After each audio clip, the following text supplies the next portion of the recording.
Shut up and sit down.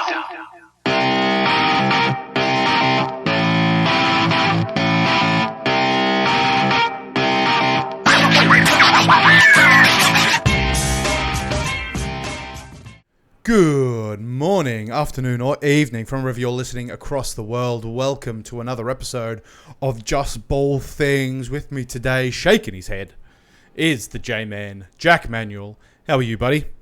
Tired, Nick. I played 2 hours of organised basketball. It's why I was late to this pod, my friend. Look at you. Organised sport is back up and running in Victoria.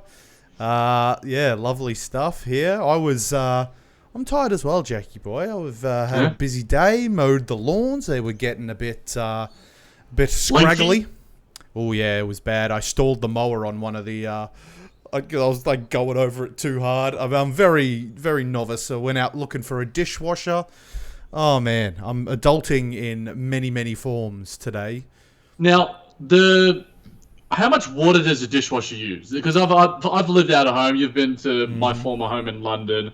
And the reason why we didn't get one, because we thought it used too much water, and we already had like a washer dryer and stuff. We didn't want to sort of increase those electricity bills and water bills, which are quite pricey in London. Is it going to not to start the pod talking about water prices? It's going to be a short pod this week, guys. Stick with us. Well, I've heard that it actually saves water because the amount of water that it uses for the amount of dishes that it has that can potentially clean is better than if you had cleaned all of those dishes under a running sink with a soap and blah blah blah. The intricacies come in at the level of clean. Now I'm very particular with my level of clean. It needs to be quite clean, and I essentially right now, Nicholas, it's not very clean, mate. That's true. It's actually quite dirty. I'm not my best self, and now that I'm in the video format, I need to take better care of the grooming. It's getting too long and too ratty. But yeah, grooming aside, Jackie boy, we have some basketball to talk about. But before we do that, as always, you can contact us on Twitter at the JManJBT or at JBTNick. Twitter handles are just below our beautiful faces. As I've referenced twice on this podcast, we are now on YouTube, have been for quite some time. So give us a follow at OTG Basketball. They've got an awesome news website. They're on Twitter, always posting. Podcast now as well, Nick, in the network. We've got a Philly podcast and we've got a Boston Celtics podcast. One-stop shop for all of your basketball podcasting needs. At OTG Basketball on YouTube and on Twitter. We will be available on the YouTube if you subscribe and give us a like as well. Facebook.com/JustBallThings. Give us a like and a follow there. And jbtpodcast@gmail.com where you can send us emails, which is not being used. Use those emails, champions. I mean, come on. It's not ancient technology yet. All right, let's get down to business. As you preluded before, Jackie boy, this will be a short and sharp episode. We are both tired and busy men. The Music Manual scale. For those of you who are new, this is a JBT creator scale that sums up how likely things are to happen in the NBA. They scale it on alternative fact, Twitter fact, Wikipedia fact, or just a straight up Factorino. Jackie boy, is this a Brooklyn Bits? Can I play that Brooklyn Bits music? Play that funky music, white man.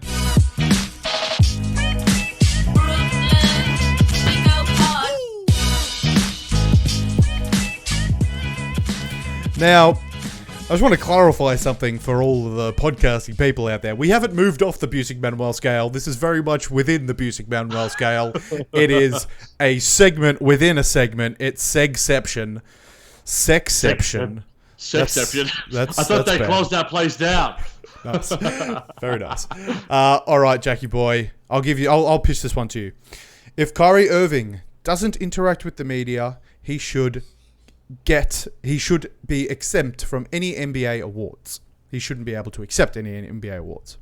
So, Nick, I got this one because Kyrie's response today, he got a fine from the media from a topic we discussed last week on the episode, obviously him not speaking to the media, fined $25,000, and then he went to Instagram and he said, I've had enough of someone else's propaganda. I'm for truth no matter who tells it. I'm for justice no matter who it's for or against. I'm a human being first and foremost, and as such I am for whoever and whatever benefits humanity as a whole. Malcolm X, UX. I pray we utilize the fine money, in inverted commas, for the marginalized communities in need especially seeing where our world is presently. I am here for peace, love, and greatness. So stop distracting me and my team, and appreciate the art. We move different over here. I do not talk to pawns. My attention is worth more. He's been watching some Queen's Gambit. Kyrie Irving, I haven't been watching Queen's Gambit, but it seems to be a TV show that's very, very popular right now. But the response from this was polarizing. Let's put it that way. Let's say polarizing. As is the nature of most of what Kyrie Irving does. I mean, essentially. Now, David Aldridge, one of the great sports media men in basketball, and all sport for that matter, of The Athletic, said this. He's like, if Irving doesn't talk to the media this year, fine. I will not be angered in the least as long as he and the Nets are consistently and increasingly fined for his refusal to honor his contract. I also do not expect to hear from Kyrie when league awards, many selected by the media, are decided, as he should not seek or accept any honor bestowed by those he holds in such contempt. Now, you can interpret this a couple of ways. One, it's that David Aldridge is like, all right, I don't care. You don't deserve the awards if you're not fulfilling your obligations as a player. Now, that's a little bit of a slippery slope. There was a response from Kyrie, and I was pretty annoyed, I was pretty pro Kyrie last week, but I've sort of switched tack. Now, I got some flack on Twitter for it because I'm supposed to be a Nets fan and such, but I'm just pro objectivity. And Kyrie's comments, and we'll get to Kevin Love later, who I think sums it up much better than I do, but my opinion is that calling people names in any sort of way, and it came out and said via Scoop B, who is quite linked to Kyrie Irving and his team, that he wasn't referring to the whole media as pawns. It was just select media who twist his words, like ESPN, Brighton Windhills, people I spoke about last week. Now, if that were the case, Kyrie should have said that, and you made a good point of it last week, Nick, in that if he's not speaking, his words are going to get twisted into whatever, because he's only saying select things. He was saying a couple of things on his Instagram live tonight when he was talking about, wanting to win championships and playing some of his new album mixtape or whatever. Cool, I'm all for that. Vibes with Kyrie Irving are always fun. I think that ultimately, you can look at this from both sides. I think that Kyrie Irving needs to fulfill his obligations as a player, and I said that. And I think that, for me, it's mainly like the Nets media and the beat reporters that I know, a little bit about and have had interacted with a little bit. Those people are the people that deserve to have the time, because they're the ones that are going to be reporting on him. They're the ones that are going to be, providing the objectivity about this team for this season. I think it's also, I put out on Twitter as well, that's an unnecessary distraction for what is going to be, and probably is, the biggest season in the history of the Brooklyn Nets franchise. Obviously, you can go maybe back to Paul Pierce and Kevin Garnett days, but we've got Kevin Durant and Kyrie Irving right now. We have a new coach. We've got everything is on the precipice of championship level caliber team and a franchise. And Kyrie Irving's comments or lack of comments are taking away from that. In saying that as well, I'm going to be contradicting myself a lot in this little rant, Nick. It could also fuel the fire for Kyrie Irving to absolutely go out there and, you know what? I'm going to put up, 50 points on 85% shooting like he did against the Chicago Bulls last season. I put out, during the week as well, that is Kyrie Irving going to make an All-NBA team this year? He's in his prime. He's 28 years old. He seems to be healthy, and he's one of the most talented point guards in the league. I just don't like how Kyrie's going about this. And another thing, he should also know where that money is going, where the fine money is going, because he is a VP of the Players Association. So I think that there's, and I also understand that, ultimately it doesn't matter in the grand scheme of things. But it's, look, awards in general for the NBA are supposed to be objective, because they go to the best players in their respective fields, the best rookie, the best. I know. Look, we could talk about The Weeknd and the Grammys as well. For me, he had the best album and the best song of the year, but he didn't get any Grammy nominations. And there was some subjective biases behind the scenes there, because he apparently was playing the NFL Super Bowl and they didn't like that. Did he not get any Grammy for Blinding Light? No, he got nothing for Blinding Lights. He got nothing for that. That is an absolute banger. It's I was saying early that was going to be the hottest 100 number one. It's my favorite song of the year. It's 100%. Song of the year. And it's an absolute travesty. Probably a bigger travesty than all this Kyrie. Keep talking about it, Brooklyn Fits. But in saying that, I think, if David Aldridge is saying that he's not going to vote for Kyrie Irving, even if he does deserve, say, an All-NBA spot, which I think he could. I think he could sneak, Damian Lillard, Stephen Curry, Kyrie Irving, the guard spot is stacked, but I think Kyrie Irving is talented enough to get there. Bradley Beal, I think he's one of the 6 best guards in the league if he plays enough games. And he will get one. He's never been first team All-NBA. I don't think he probably will be this year. I think that's probably for Steph, Luka, those sort of guys. But I think he has a real chance at that. And if, say, at the end of the season, when you see David Aldridge not give him a vote, even though he is worthy and he gets... But at the same time, Kyrie shouldn't be accepting it because he's only accepting praise and not the worthy criticism. Now, I'm not saying that... Again, this is a hard one to just analyze and provide a sort of take at the end of it all, Nick, because I'm like Mac from It's Always Sunny in Philadelphia. I'm sitting on both sides because I ultimately see the validity in both arguments. I see why David Aldridge is saying what he's saying because, look, Kyrie Irving has to fulfill his obligations as a player. You have to go to media days. You have to speak in post-game press conferences. It's part of what being an athlete is, especially the NBA. And I think these days it's probably easier than ever. You're just speaking to a goddamn computer. It's no harder than what we're doing right now. And I also don't like the derogatory language. Now, if he had said, Brian Windhorst and, Wozni Lambre are pawns, if he had singled out people, I would have been like, okay, cool. He's speaking about those people. But the broad brush is what I put, the term that I use, where he sort of was referring to the whole media. Now, I think it's dangerous and it's a slippery slope to paint the whole media with a broad brush because they're an easy target, and a lot of the time they are a worthy target. But I think there needs to be a symbiotic relationship with them, and Kevin Love does discuss that. And I think once you've sort of provided your opinion, we'll listen to him, and he'll probably sum it up much better than we can. I'm a big Kevin Love fan as well. But he's looking scruffy, Nick, but sexy scruffy, unlike you. It's more of a rugged, I'd say. Like he's a very rugged man because there are. The beard is a bit messy, but he's got a very slick hair, not like long and freaking oiled like it. Just nice trim, but then the beard's going a little bit crazy. He's a beautiful man. Anyway,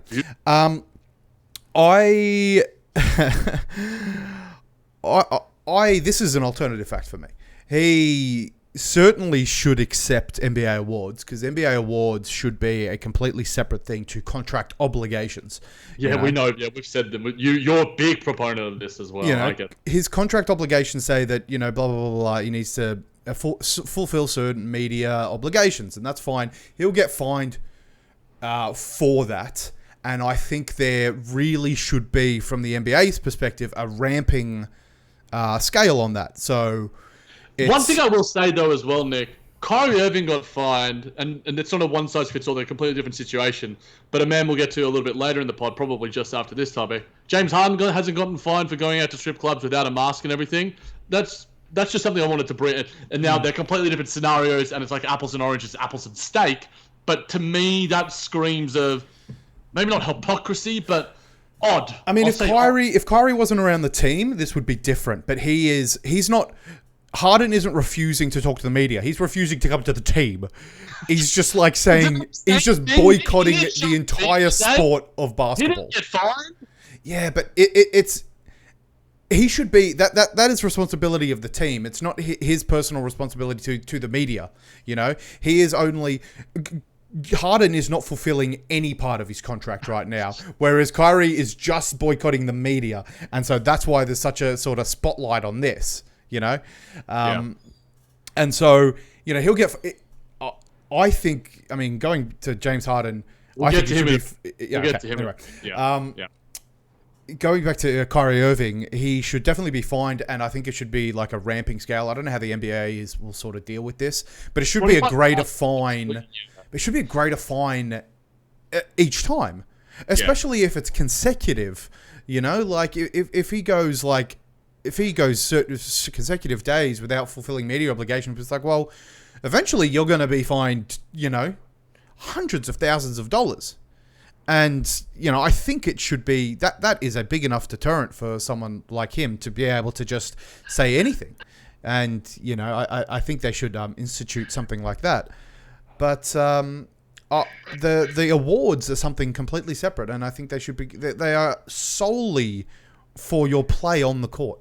Yeah. And that's all it comes down to. If he is an absolute, if he's an absolute asshole, or like to the media, he'll obviously like still stand by his fans and blah blah blah blah. But if he doesn't fulfill sort of media obligations, they shouldn't be voting against him as a sort of vendetta. They have their job, the media's job, to be as objective as possible, and that's not going to happen. That is not going to happen. That is going to definitely going to hamper their votes. People 100% vote with their heart. We saw it with the MVP LeBron, of race last year. 100% people do that, and so that's not going to stop them this year.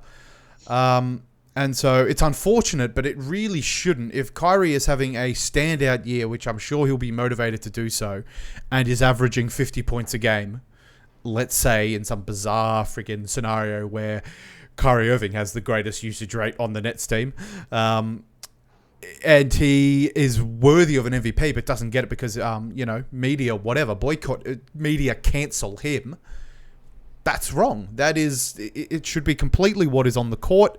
And that's it. The media, I think, they're piping up their... What's the phrase? They're over-exaggerating. Yeah, they're over-exaggerating their impact, which their impact is great. All-Star votes, All-Star, All-NBA, MVPs, all awards greatly impact player contracts now. And so the media have this sort of power. And... that we took the All-Star votes away from the fans because the fans were getting irresponsible. Now, if the media starts getting irresponsible with how objective they are, which I really hope doesn't happen, because they need to be the objective ones in this sport. But you're going to see these personal relationships come into it, as we already have. But you're going to see points for and points against Kyrie Irving. I think the split in his votes, if he is deserving, will show that. Before we get to Kevin Love to put a pin on this topic, Nick, what do you think of Kyrie Irving overall in terms of him as a personality? And do you think that the media reporting him is fair, unfair, objective, subjective, biased in any sort of way? Or is it all somewhere sort of in the middle? Once you sort of give your opinion of Kyrie. I know, we spoke about it a couple of weeks ago with that sort of like LeBron stuff, and when he was speaking to Kevin Durant on his podcast, I sort of said, judge the comments, not the person. That's probably part of the teacher in me, because it's like, trying to separate the behavior from the person themselves. And I kind of see, look, I'm going to have a level of bias because I'm a Brooklyn Nets supporter, and I do a podcast about the team, and I have the man's, like, 2 pairs of the man's shoes. So I'm going to have, I understand and I'm aware of my bias, but I do think that there is harsher criticism and a harsher brush and a harsher nature to how he is reported compared to the likes of LeBron James, Giannis, James Harden even. I don't think James Harden is giving the... it seems to me that whatever Kyrie Irving does, if Kyrie Irving were doing the same thing as James Harden, man, I think that the world would be ending and ESPN would have clicks and clicks and clicks for days, and Kendrick Perkins would be on every single episode of The Jump. I just think that there's not a level of objectivity, but that's what happens when you deal with people at the end of the day. There's going to be a level of, I don't like this, I don't like that person, or whatever. But yeah, sorry, I was sort of interrupted. He's gotten such a... It's his character that will never sort of escape him now. He will forever be this polarizing figure where people are either out or in, and so because of that, if you hate him, you click on these articles. If you love him, you click on these articles, And so at the end of the day, I mentioned this last week, it's what funds their entire industry. Popularity, what will get clicks, what will get reads, what sells papers. Sells tickets.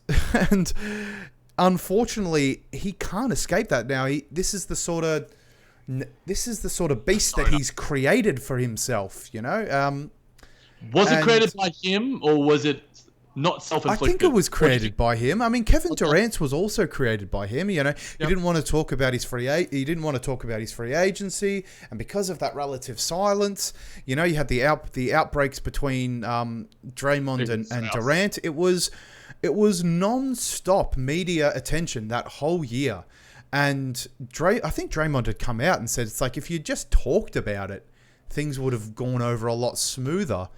And is so true. And the same thing's happening with Kyrie Irving. Relative silence is just it makes people's minds wander, and that's dangerous because you start getting opinion pieces and freaking editorials, and you just nothing factual comes out of it, and it's awful. And so I don't know. Like I'm still on the boat that he should continue to talk, as bad as it is. You know, this is where you come out and you say, you know, you give the generic answers. You do your 10 minutes and you just do your 15 minutes and then you fuck off because you don't give them. These people get training. I am 100% sure that Kyrie Irving has been trained on how to deal with the media because these personalities have been. It's just something that he does not want to do, and I understand why. But it seems like such a benign thing when you see. I mean, I've heard the same post-match press conference from every player in every code of sport. Be aggressive. It's not just basketball. It is every code of sport. This happens. Whether it's there's a script for a loss, there's a script for a draw, and there's a script for a win. And you just sort of recycle the material. You phrase it different ways, and you don't give them anything. That's why I think, like, in part, we'll get to Kevin Love after this. That's why there's a part of me that, like, you know, has a love-hate relationship with him. And it's similar with people like, you know, Jose Mourinho and people. But he loves the attention. That's the thing. He loves it. I think Kyrie slightly loves it a little bit too. He doesn't say that he does, though. No, but I think he loves it within certain parameters under his own terms. And unfortunately, that's the nature of the beast. You don't get it entirely on your own terms. No one does. If you want the good, you got to take the bad. And and this is the thing, I'm advocating for him to be just like this neutral. Just this neutral, and will not get. It's not in his nature, though, Nick. That's just not who Kyrie Irving is. Yeah. And like, to compare to his former teammate, LeBron has established relationships with so many people in high places in the media, and that's why he gets like probably less criticism than many other superstars because he's got the connections at ESPN. We spoke about with the MVP stuff. So many people were like LeBron James. It was just like, well, no, he doesn't deserve to win the MVP. You know, if you're looking at it, you know, as objectively as possible, even if you are a media member, and even if you do get good stories with LeBron James, and if you don't vote for him, well, then you're going against the integrity of your profession. But and speaking of, I guess, this whole saga, let's let a man both more handsome and more intelligent put a pin on this. All right.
Well said there from Before, Love. again, it's all about perspective, and Kevin Love's perspective is on point. One thing I will say as well, certain outlets took the one-line quote about, I don't agree with Kyrie Irving, and just That's ran the with headline. that as the headline. Yeah, and it's just like, well, wonder why Kyrie Irving doesn't speak to you, dickheads. Well, Kevin Love was like, he didn't like the fact that it was taken out of context either. And it's just like, oh man, and he provided as much nuance and detail as possible. Nick, we had some James Harden thoughts earlier. Let's get to them. Now, we have, let me find my doc. I've got too many goddamn tabs open. So, the player empowerment era, Nick. James Harden's actions are evidence that player empowerment has gone too far. Too far, Nick. Too far or not too far? We were just sort of touching on this one. This is just in relation to him being nowhere. And seemingly no sort of disciplinary action. Rockets had their first preseason game today. John Wall looked good, mate. Your boy looked good. I wasn't able to watch it, unfortunately. Check out the highlights. We'll check it out on YouTube later. He looked good. He had some speed about him. I saw maybe the second quarter. I saw literally maybe 2 plays in the second quarter, and it was good. He was active on defense. It was him and Boogie had some nice interplay, and I was just like, oh yeah, okay. Now I have to go mow the lawns. Great. So yeah, that ended pretty swiftly, but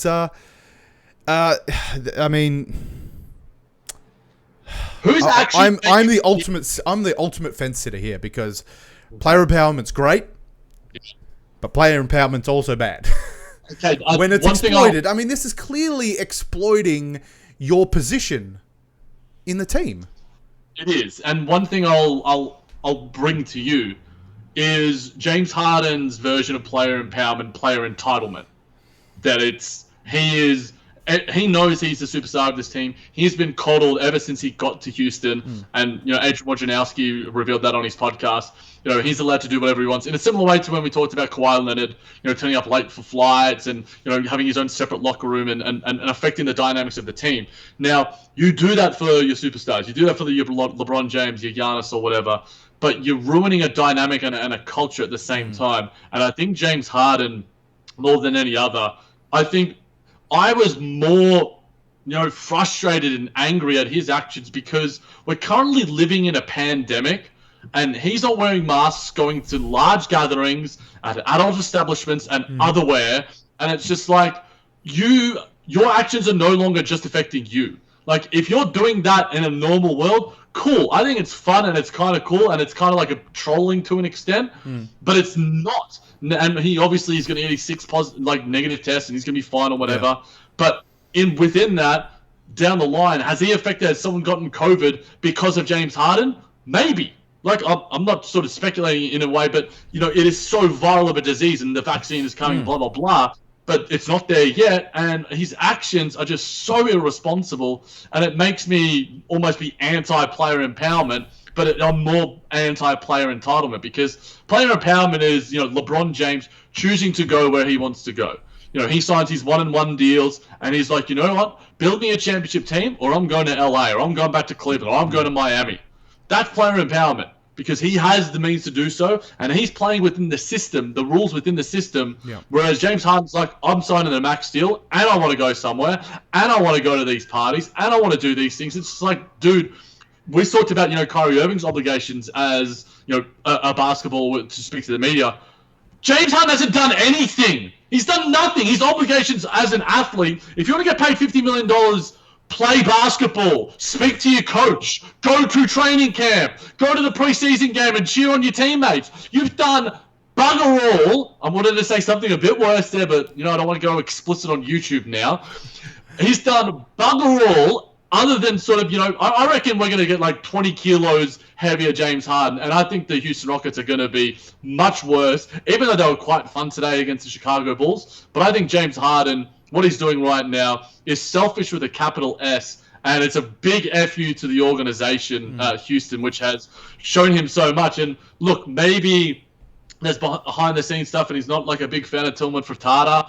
I'm cool with that as well. I'm not a big frittata fan either. Neither the breakfast food. I kind of like the breakfast food, but especially the sports owner. Now I get that, but ultimately, you have an obligation, like Kyrie Irving does with the media, to play basketball, to show up to games, to train, to speak to the media, because you haven't either, Jimmy boy.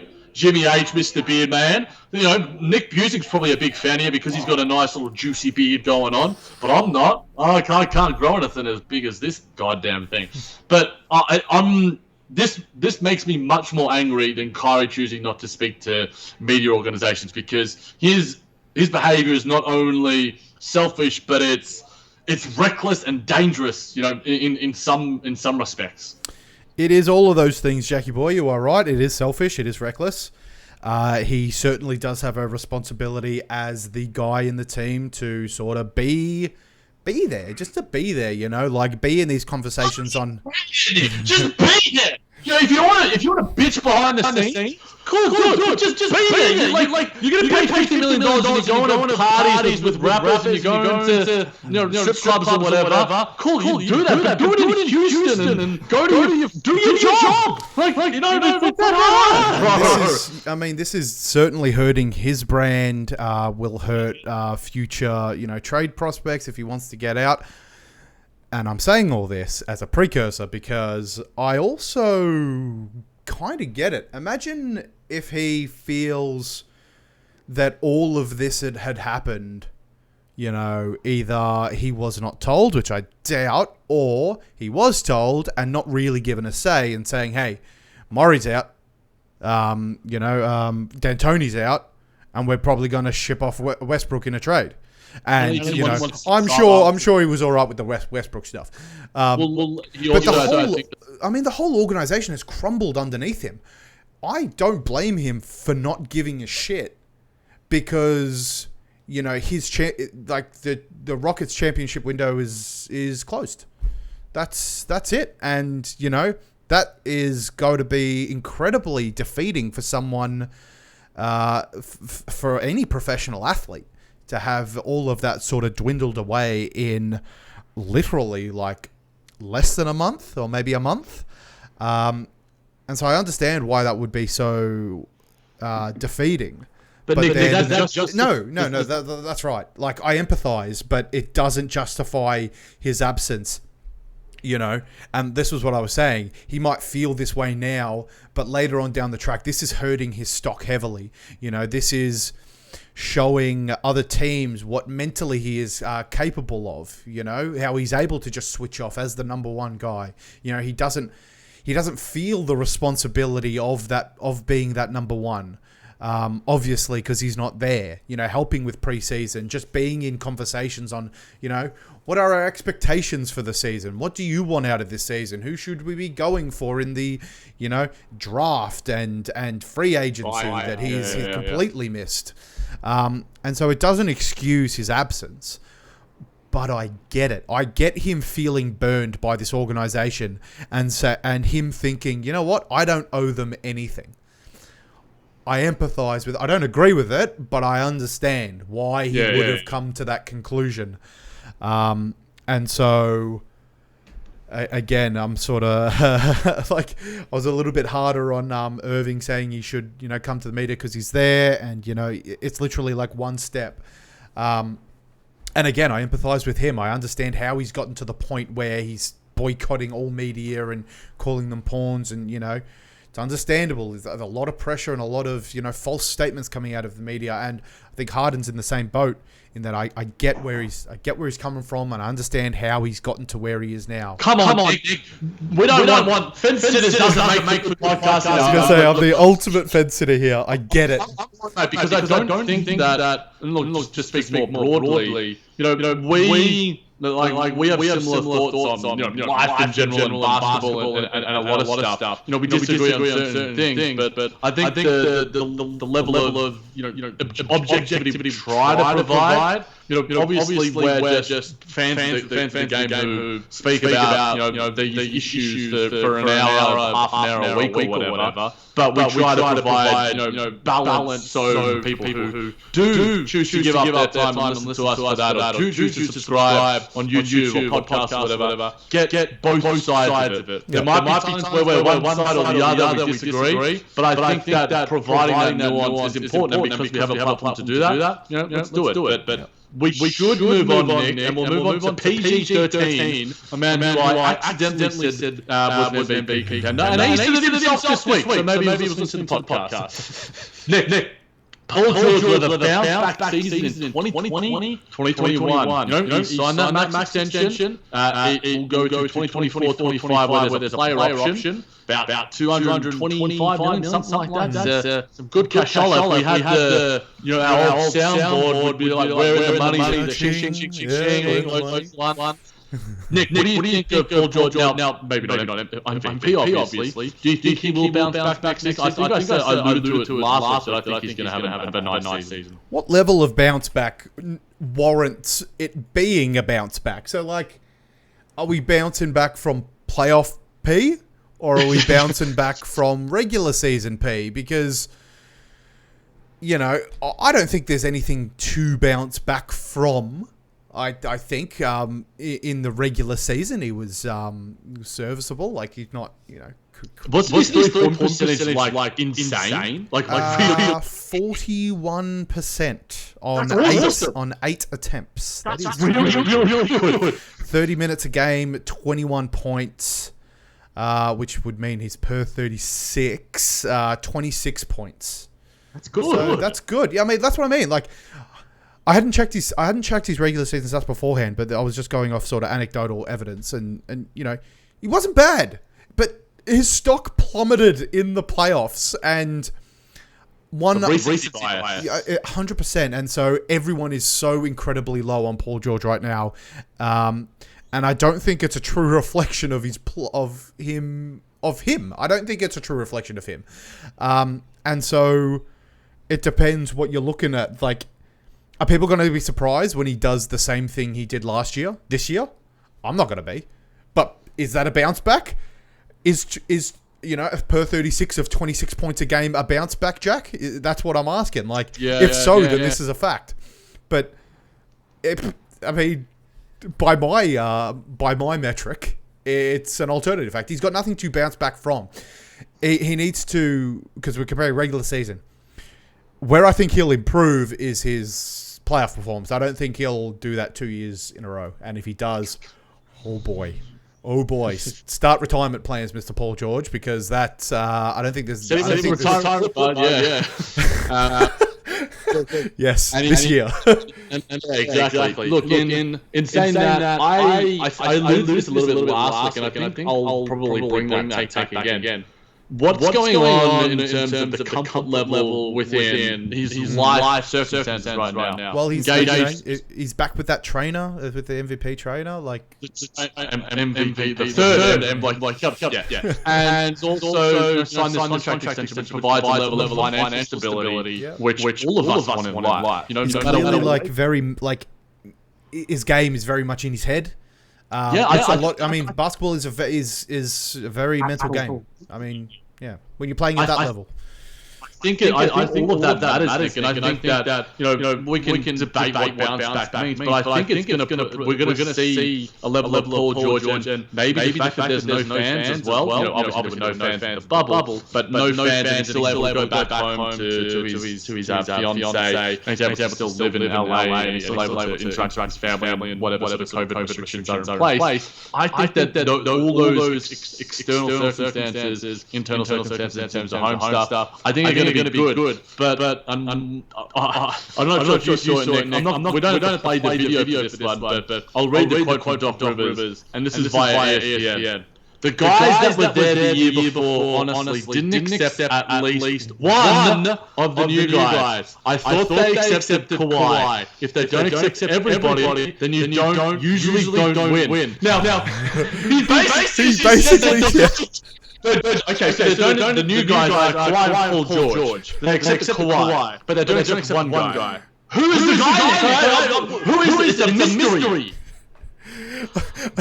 It's just like it's the thing in The Simpsons. Like, let's say L. Simpson. No, that's too obvious. Lisa S.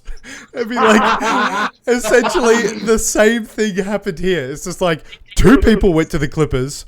One of them wasn't. One of them wasn't accepted, but Kawhi was accepted. It's like, well, math. It's it's so dumb. I did see that quote, and it's just instantly in my head, and I'm like, you don't have to be a goddamn genius to read through the lines, and I'm 100% sure he did that intentionally. Doc is not one to sort of slip that up. I like it. I mean, it was Paul George who was throwing shade before, and though I guess it's just throwing it back. I don't mind the back and forth. I mean, I don't know the nature of how we record this podcast. Were you playing like Paul George's highlights?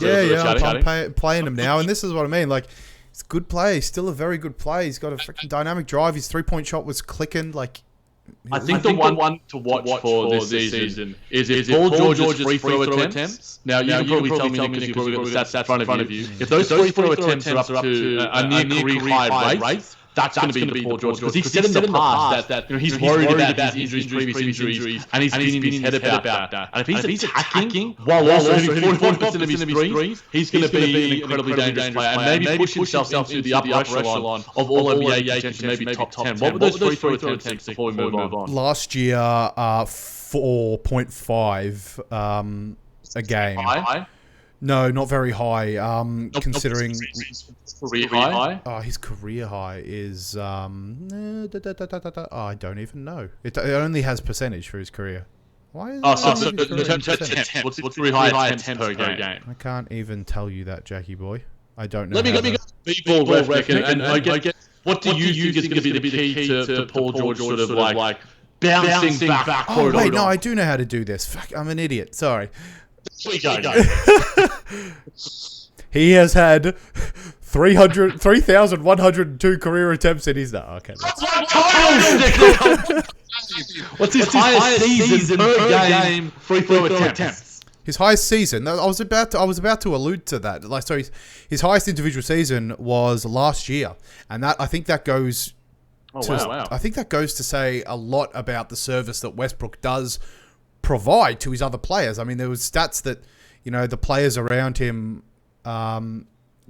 do play better with the likes of Durant and Paul George. It wasn't last year. It was the season. The season was 5-7. Yeah, last year. OKC, which was. Yeah, we're still... That was technically last year. Sorry. The 18-19 season at 7 a game, averaging 28, and that's what I was saying. Like, a testament to Westbrook, I think.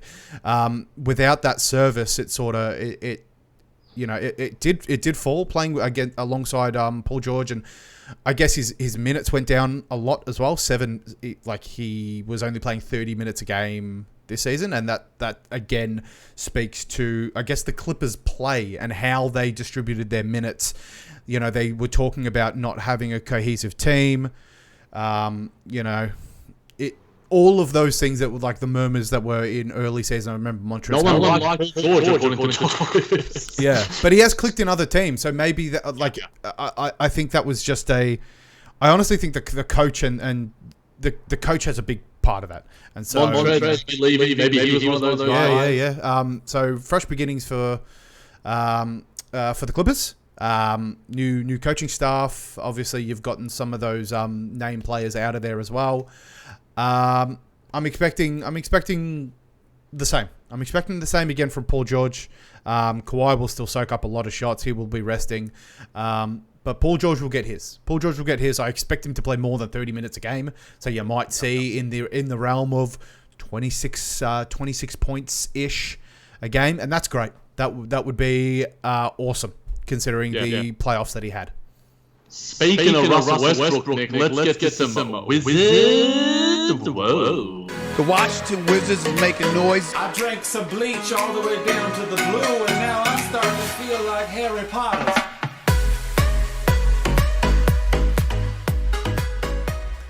Absolutely slaps, Jackie boy. Banger. Now, we said this was going to be a short podcast. It has not been that. We spent half an hour talking about Kyrie Irving, but that's all right, Jackie boy. It's just in the flow of the offense, as they say. Jack, where is this Brooklyn Wizards Rose? Because I can't find it. Oh, there it is. There you go. You got it, mate. You got it. This is via your boy Bradley Beal. There's a false narrative surrounding Russell Westbrook. It's a hard name. It is actually is, name. I say Russell Westbrook all the time. It's so dumb. Let's call him Tom. Tommy Westbrook. Tommy Westside. Now he said he can pass the hell out of the ball because obviously Russell Westbrook is you've spoken about his decision making a lot and his ability to sort of hijack an offense. But Bradley Beal was defending him, and obviously for a person who averaged 10 assists in a season, clearly he knows how to pass the ball and be a part of a flow in the offense. I think you alluded to Paul George a little bit earlier, that 2018-19 season where he took that secondary role. He was also the secondary role with Kevin Durant, where he had an MVP season as well. So it's not that he can't do it. Do you think that, though, Nick, that there is a false narrative, quote unquote, or do you think that narrative might be similar to like what narratives are around Paul George, James Harden, Kyrie Irving, other guys we've spoken about today? I'm not necessarily sure that there's a false narrative because let me read you his field goal attempts over the past 5 years where he's really been the number one. I guess maybe 4 years. When did Kevin Durant leave? I'm losing track. Yeah. We don't. Time is an illusion. So 2016 was the 2016-17 was the Cavs championship, or was 16-17, it 16-17 was Cavs championship? 16 and then 16-17 was Golden State. So 17-18 was the year that Durant left, which was I think it was 16-17 to be 16-17. Okay, well, I'll just go with the last Whatever. three. Actually, it would have been his first average triple-double, which was 16-17. Yep, okay, I've got it. From then, it's been 24, 21, 20, and 22.5 field goal attempts per game, compared to his first 6 seasons at 13, 14, 17, 19, 18. So obviously, like, growing, but not to the over 20 mark. And that speaks to his personnel. Kevin Durant leaves. He takes more shots. His best role is that 15 to 17 shots a game. That's still a lot of shots. Don't get me wrong. And that's not 15 to 17 jumpers. For the love of God, that is not 15 to 17 jumpers. Driving a lot of those times. His first 6 seasons at 3-point range, 1.6, 1.3, 1.3, 3, 3.7. And then started to pick up. Last year, his final year in OKC was 5.6 3-point attempts. Like, he's not a 3-point shooter, and he needs to accept that. He has 3-point shooters on this team in Beal and Bertans. Bryant. Bryant as well. Yeah, that's right. Yeah. He can shoot well for a big guy. Space the floor as well. We made our name on offense. We can shoot the ball. You can. Just for the love of God, set those players up and drive to the hole. That is what you're best at. I want to ask, is 15 to 17 that magic number? And do you want him to be taking less shots than Bradley Beal next season? Ideally, yes.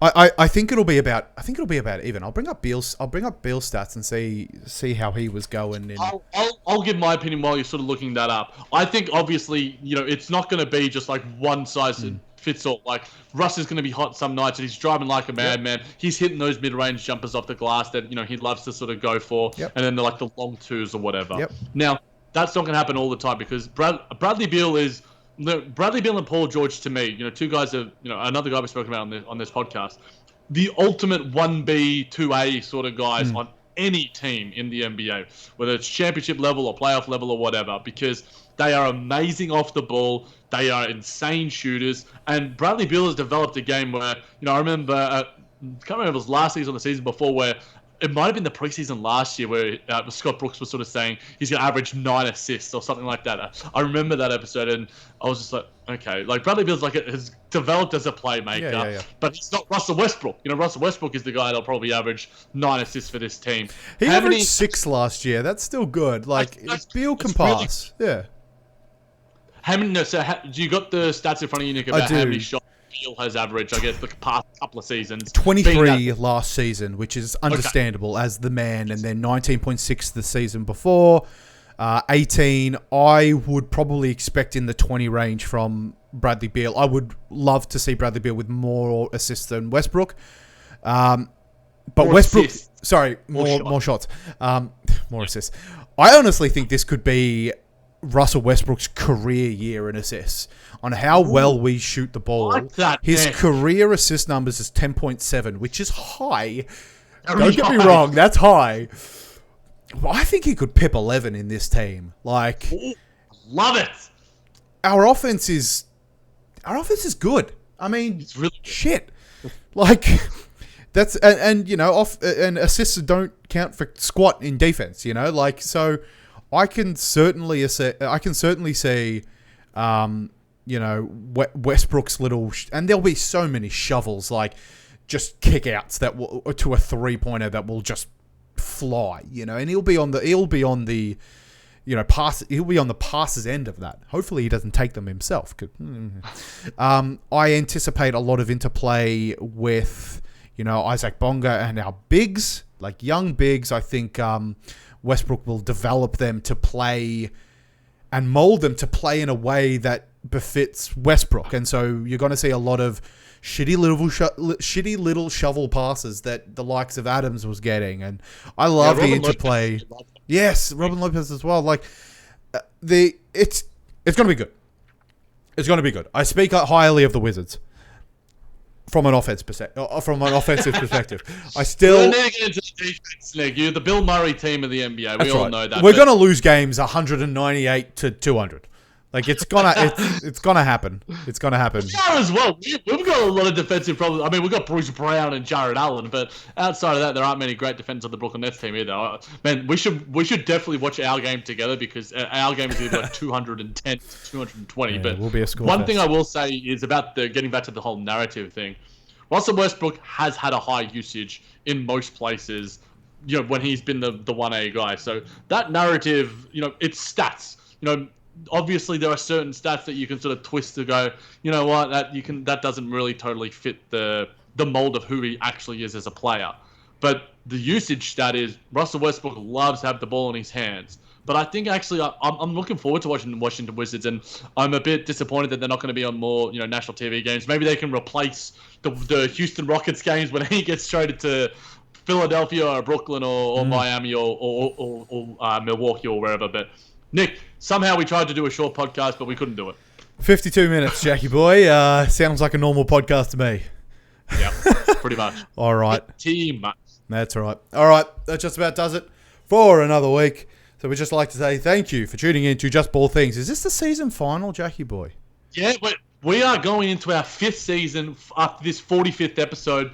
Next week is going to be the bumper season preview. 5. Dang. How the hell have we done this for 5 freaking seasons? 4 seasons going into our 5th one. Well, it's a good thing we're not on a network, Jackie boy, because they would cancel us. There is no one, we're not affiliated with anyone, apart from OTG Basketball, that has the capability of cancelling us. So we will continue so long as we want to continue. And we have fun. So, yeah, thanks for tuning in for Just Ball Things if you made it all the way to the 53.5-minute mark now. As always, you can catch it on Apple Podcasts, Google Podcasts, Pocket Casts, Player FM, Spreaker, Spotify, wherever it is you listen to your podcasts. Thank you, Luna.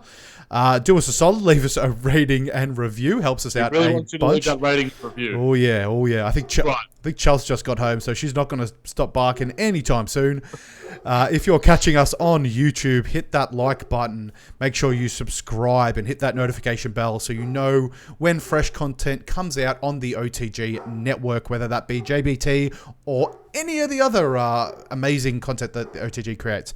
Remember, it's you guys that make the show great, so we appreciate any and every post heading our way. So until next week. Keep balling, superstars. Season 5.